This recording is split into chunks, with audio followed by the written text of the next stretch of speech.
It seems like every week I have at least one strange dream or a dream that just makes you think about stuff. I want you to meet Kelly Sullivan Walden, although you might have seen her on Dr. Oz or heard her on Coast to Coast. She is on a mission to awaken the world to the power of dreams. She is America's premier dream expert and best-selling author of quite a few books, including I Had the Strangest Dream, It's All in Your Dreams, and the latest, Chicken Soup for the Soul, Dreams and Premonitions. Wow, it's great to have you on the program. It's wonderful to be with you, Allan. Thank you for having me. It seems like every week, at least one or two dreams I can remember, and it's fascinating. It's an endless source of entertainment, but you say it's a lot more than that. It's because it could actually improve your life.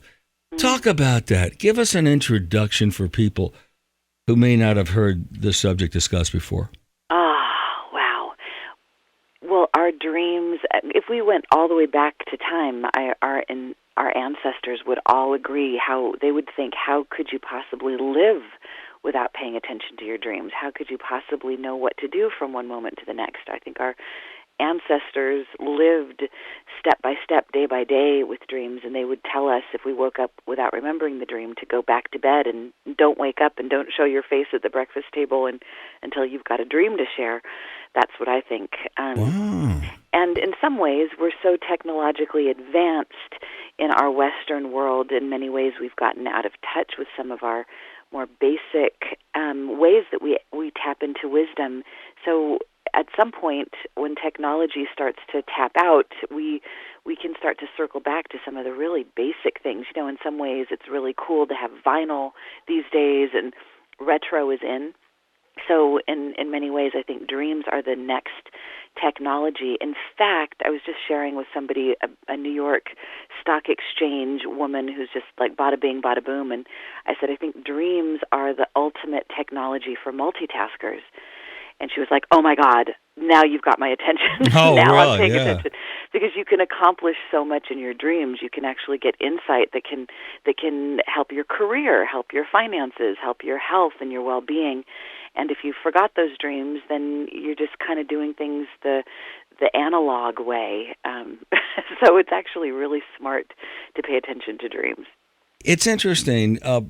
A friend of mine recently got a CPAP machine because he has sleep apnea. Mm-hmm. And he's talking about, for the first time in his life, he's having good night's sleep. He's waking up feeling better, but he's dreaming more. Yes. And I can imagine if you have that condition, I guess, where you stop breathing, you're not even getting the dream. You ever have people who are on those machines who say their dreams have been enhanced? Yes, I have, or that their recall of those dreams. We're dreaming all the time, whether we remember them or not, but I think they're easier to remember when you're getting a really nice, solid sleep. I know my grandmother, for example, has a difficult time sleeping, and she has one of those machines, and sometimes she'll be woken up by a nightmare where somebody's choking her, strangling her, and those dreams frighten her, and they wake her up. So I think a lot of times the dreams that we have, if we're having some kind of physical symptoms, if we're grinding our teeth, we're going to dream about teeth falling out. If we're really angry, we're going to dream about punching somebody or chasing. And if we're not breathing well in our sleep, I think we're going to dream where there's going to be some way that our breathing is cut off, and it's going to scare us and it's going to wake us up. So we're not going to have those deeply satisfying, multi-dimensional dreams where we fly and commune with departed loved ones and angels and all of that, unless we really are sleeping as deeply and as well as we possibly can. And there's so many ways that we can set ourselves up to have sweet dreams. It's incredible. And we're going to talk about and how much it can improve your life. You mentioned your teeth falling out, and that's one of the common ones whenever we take calls. I've had that one. I've also had this one where I had an exam and I was late. Yes. And a disc jockey one you probably heard from a lot of these radio people where you're on the air and everything is going wrong. The hotline's ringing. The music's coming to an end. You have dead air. It's all hell. Yeah, I hear that every time I do a radio show with anyone who's got a great show. It's they always dream about the show something going wrong, and that's because you care about it. If you had a job or you were doing something that you didn't really care about, I bet you would never dream about it. That's interesting. That makes sense, yeah.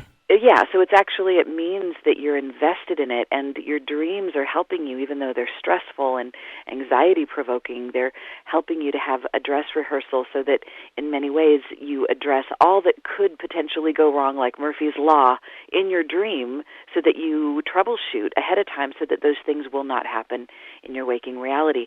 So I talked to a guy who was an airline controller, the guy that stands out in front of the airplanes with the flashing lights, and he dreamt that his lights weren't working or that his flags were off or whatever. So, I mean, anything you do where you're invested in your job and you have a sense of purpose, you're going to have stressful dreams about that, so that you make sure that you in your waking reality, everything goes without a hitch.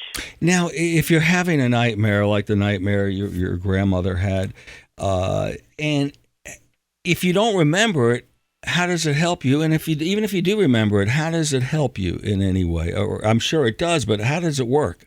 So one thing I like to tell people is to not worry if they don't remember their dreams all the time, because we benefit from our dreams whether we remember them or not, just like we benefit from our breathing whether we actually realize we're doing it or not.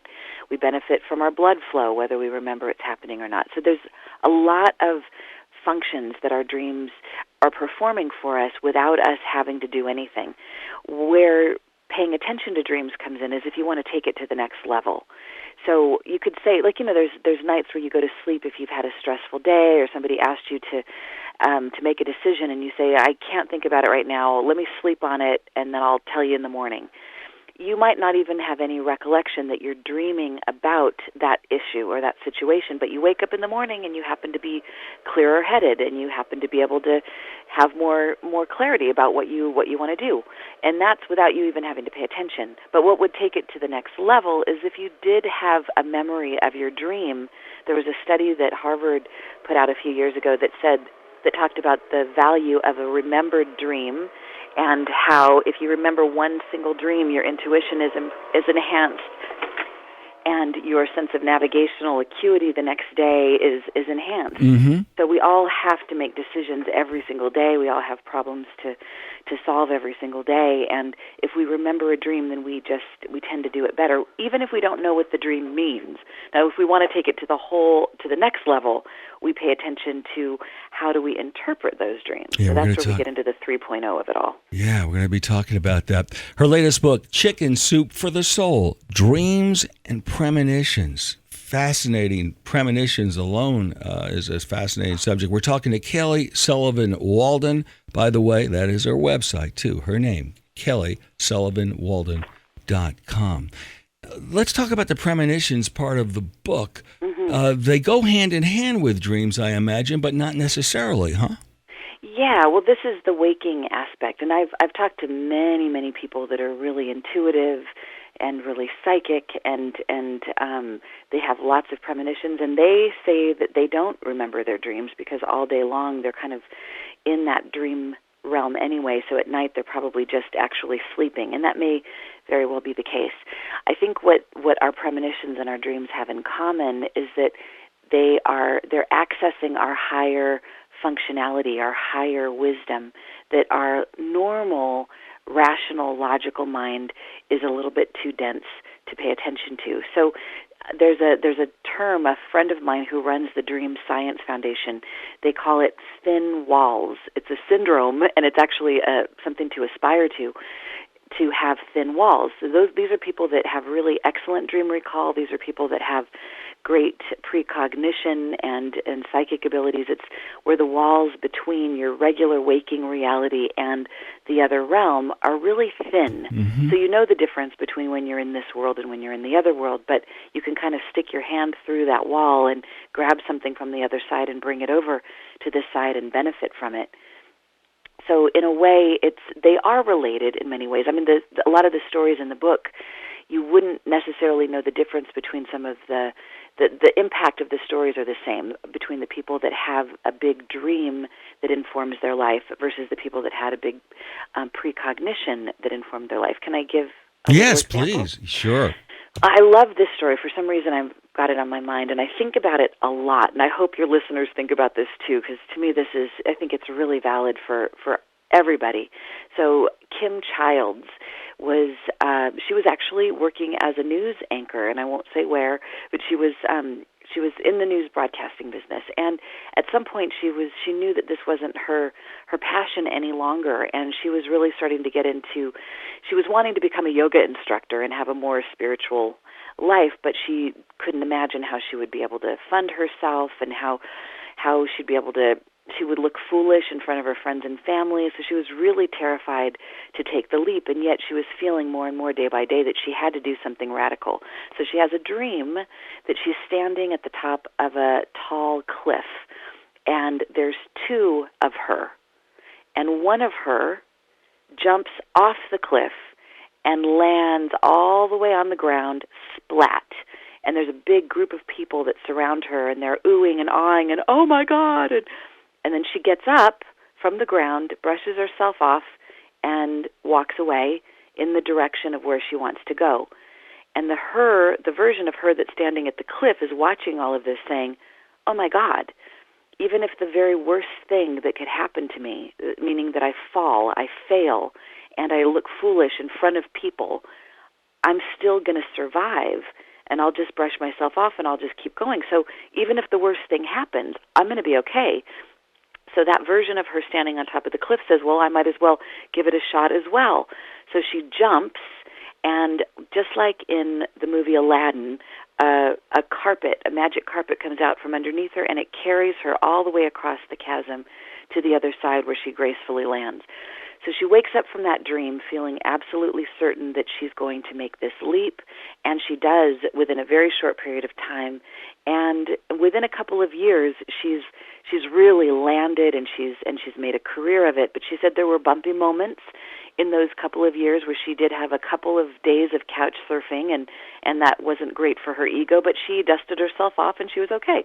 So she got that guidance that it was okay, the timing was good to make the leap, and she made it, and she has not looked back. Wow, that's very interesting to me.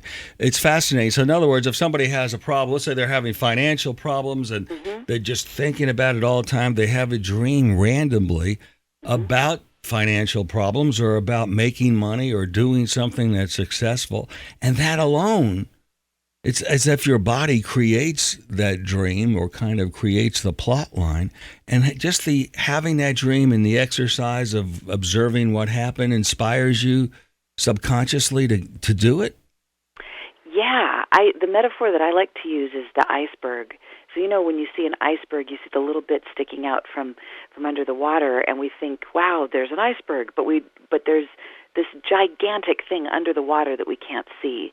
So according to the Hypnosis Association of America, our subconscious mind represents 88% of our mind's power, just like that iceberg that's underneath the water.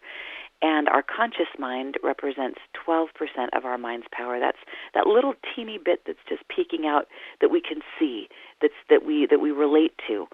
But our dreams are coming from that part that's underwater, that's submerged. It's our subconscious that is so much wiser and so much more intelligent. It's been around so much longer and has such a more vast perspective that it is us. It's part of our own mind. It's not something woo-woo and out there that belongs to someone or something else. It's ours. Mm-hmm. And our dreams, because we're kind of a sitting duck, we're a captive audience, so to speak. Our dreams can help to bring up some of that wisdom from our deep subconscious and deliver it to our conscious mind if we're able to then remember the dream. So to me, that's the critical piece. We need to go out of our way to remember at least one little piece of a dream each day, and that will help us to have access to that 100% of our mind's power. By the way, Kelly Sullivan Walden, who we're talking to, is a certified dream or clinical she's a clinical I'm a hippo. hypnotherapist. Easy for you to say. I know. Actually, my eyes were going over to. I have everything written out in the way I wanted to say it, but my eyes went to the wrong sentence. Oh my God, it's hard for me to pronounce, and it's my own name, so I don't blame you. Certified clinical hypnotherapist, inspirational speaker, and founder of Dream Life Coach Training. And she has an upcoming book called Love, Sex, and Relationships. And this is a dream dictionary we'll talk about towards the end. But let's go over some of those common dreams. You dream that you're naked. Very common dream. You found yourself in a public place with no clothes on. What does that mean?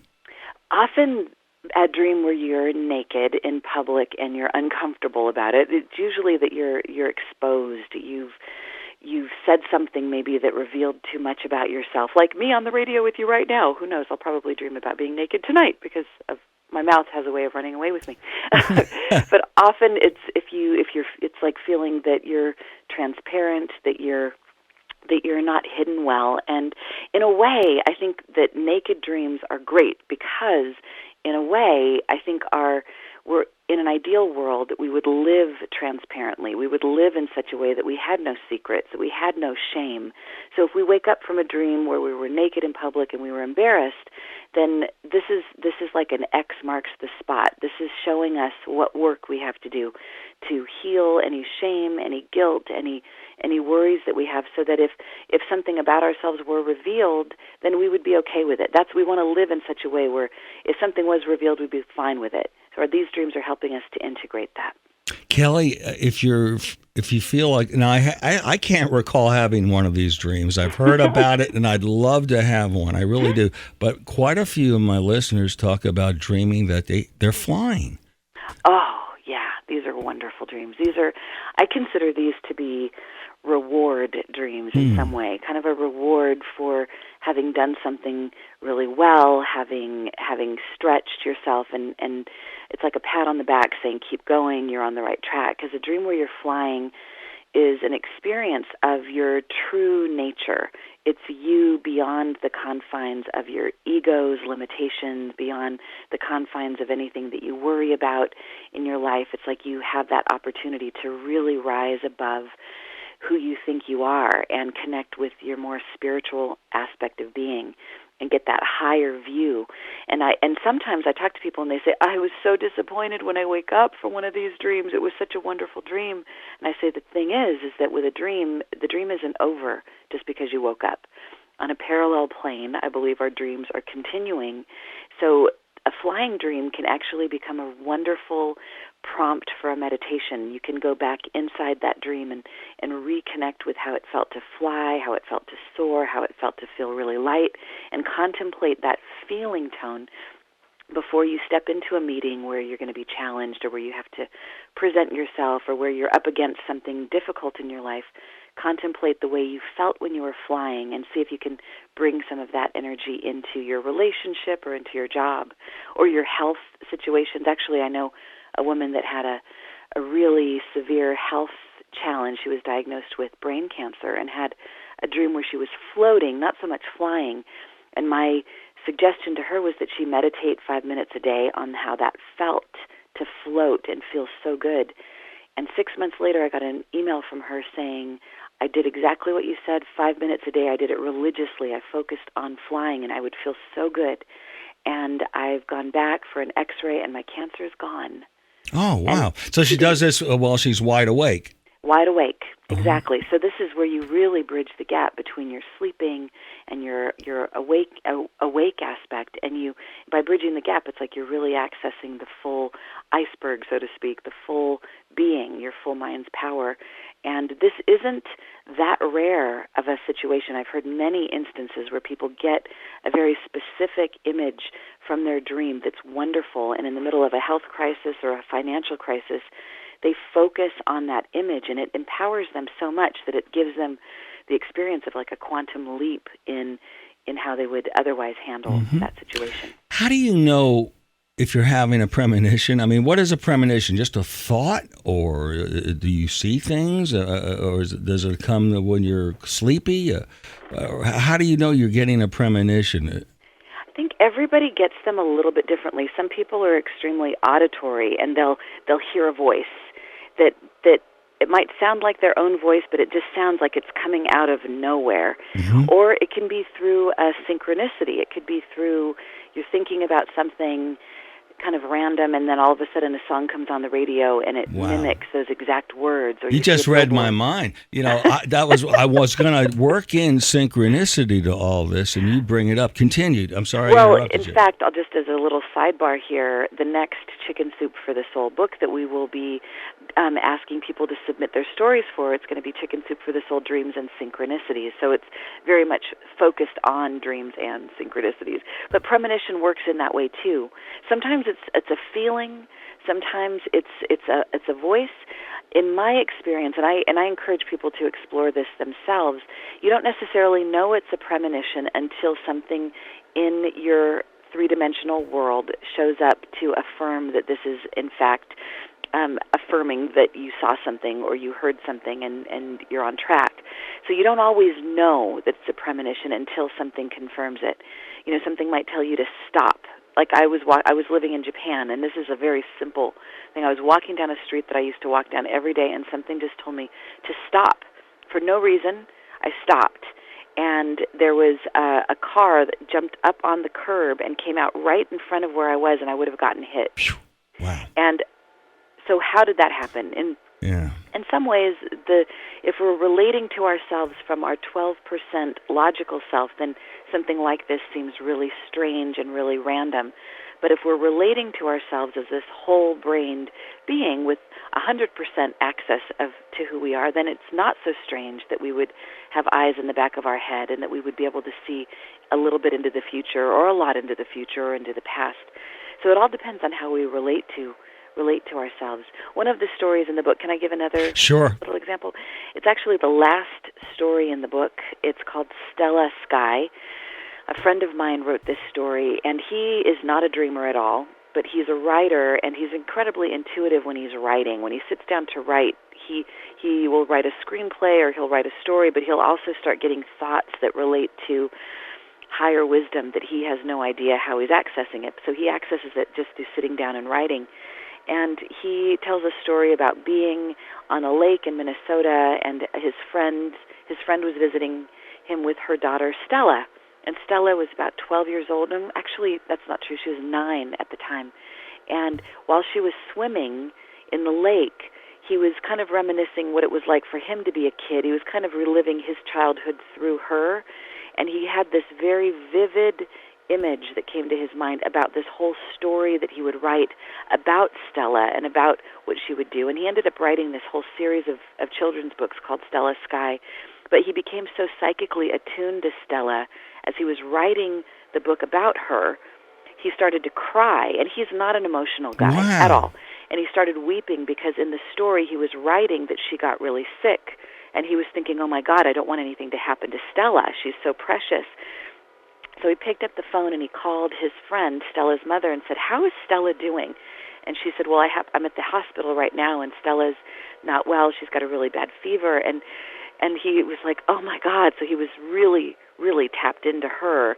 And, of course, he starts to write kind of using his will that she comes out of this, and she comes out of it with even more of her own playfulness and her own wisdom. And sure enough, so he kind of inserted his own creativity into the mix, and who knows what influenced what, but sure enough, she's fine, and she came through it well. And his book does have traces of this real-life premonition that came through him.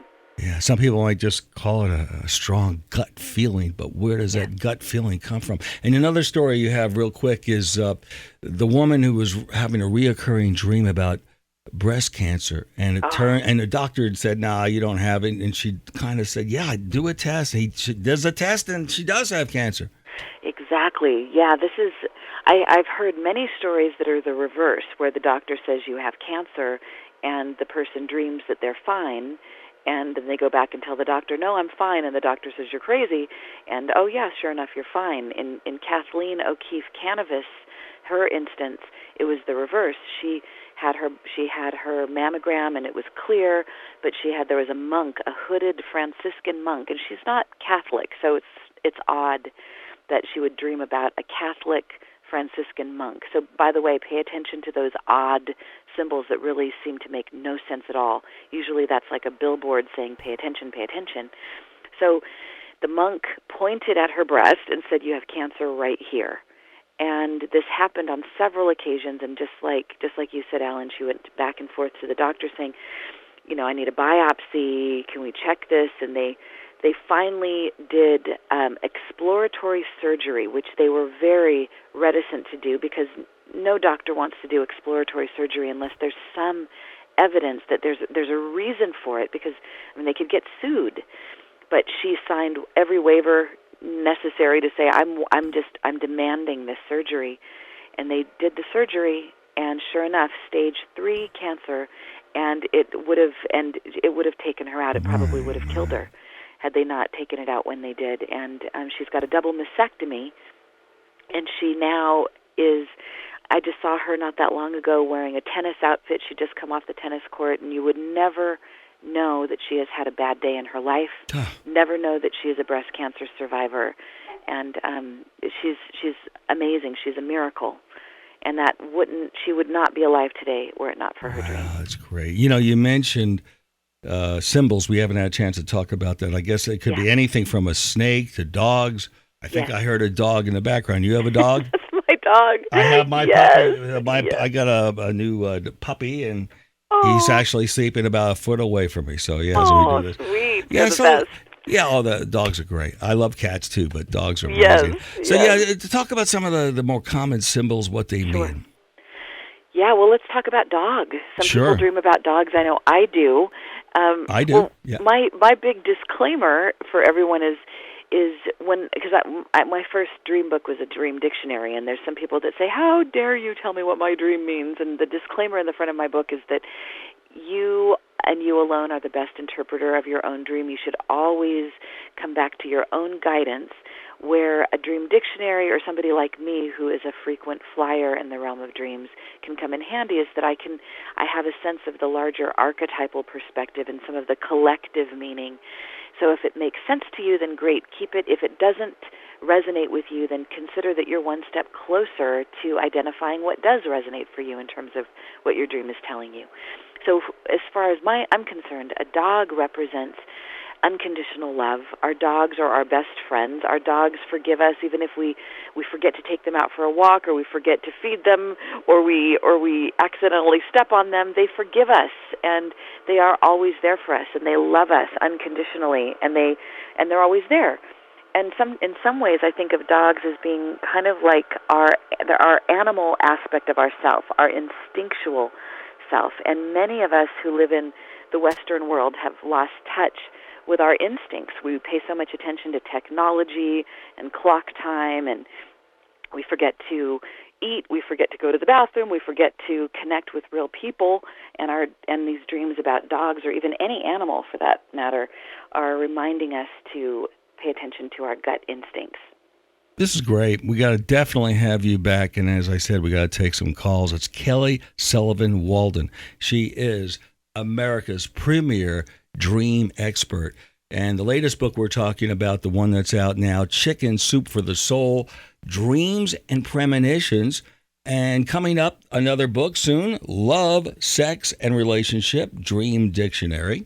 And her website is her name, KellySullivanWalden.com. Kelly, it was great. Thank you for being on the Allan Handelman Show. Looking forward to having you back on soon. Allan Handelman, you are amazing. You are so much fun to talk to, and I so appreciate you. Thank you. And I hope you and your dog have a beautiful day. Give your dog a hug for me. I will hug mine for you. You bet. You bet. That's great. Have a great rest of the week. Thank you. Sweet dreams to all your listeners. Thank you. Bye-bye. Bye.